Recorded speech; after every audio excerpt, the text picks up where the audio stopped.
শীতের মূলোর স্বাদই আলাদা। তাই চলুন শীত যাওয়ার আগেই শিখে নিই মূলো দিয়ে হারিয়ে যাওয়া একটা রেসিপি। আমার ধারণা এই রেসিপিটা আপনাদের অনেকের কাছেই অপরিচিত। এর জন্য লাল মূলো নিয়েছি। লাল মূলোর স্বাদ সবথেকে ভালো হয় সেটা আপনারা জানেন, তাই লাল মূলোই নিয়েছি। চেষ্টা করবেন লাল মূলো নেওয়ার, না হলে সাদা মূলোও নিতে পারেন।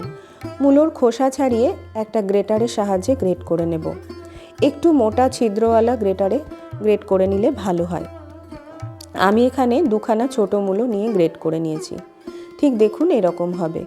এখন একটা বাটিতে আমি নিয়ে নিচ্ছি 3 টেবিল চামচ মতো সাদা তিল। সাদা তিলগুলো শুকনো খোলায় ভেজে নিতে হবে। কড়াই গরম করে গ্যাসের ফ্লেমটা মিডিয়ামে রেখে তিলগুলোকে একটু ভেজে নিচ্ছি।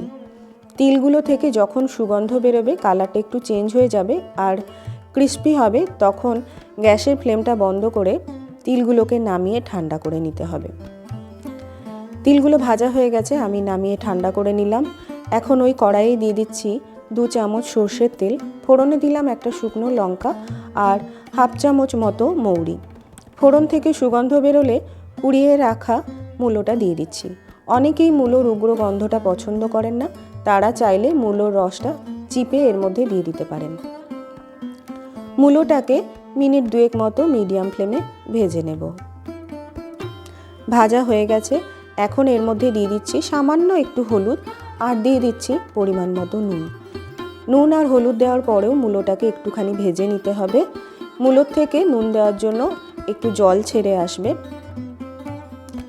মিনিট 2-3 মতো ভাজা হয়ে গেলে ঢাকা দিয়ে মূলোটাকে সেদ্ধ হতে দেব। জল দেওয়ার কোনো প্রয়োজন নেই। তিলগুলোকে একটা গ্রাইন্ডিং জারে নিয়ে নিচ্ছি। দিচ্ছি কাঁচা লঙ্কা। লঙ্কাটা আপনাদের ইচ্ছে মতো বাড়িয়ে বা কমিয়ে নিতে পারেন। অল্প জল দিয়ে একটা মিহি পেস্ট করে নেব। মূলো দিয়ে এই রেসিপিটা করা খুব সিম্পল হলেও এর স্বাদ কিন্তু খুব সুন্দর হয়। গরম ভাতে খেতে অনবদ্য।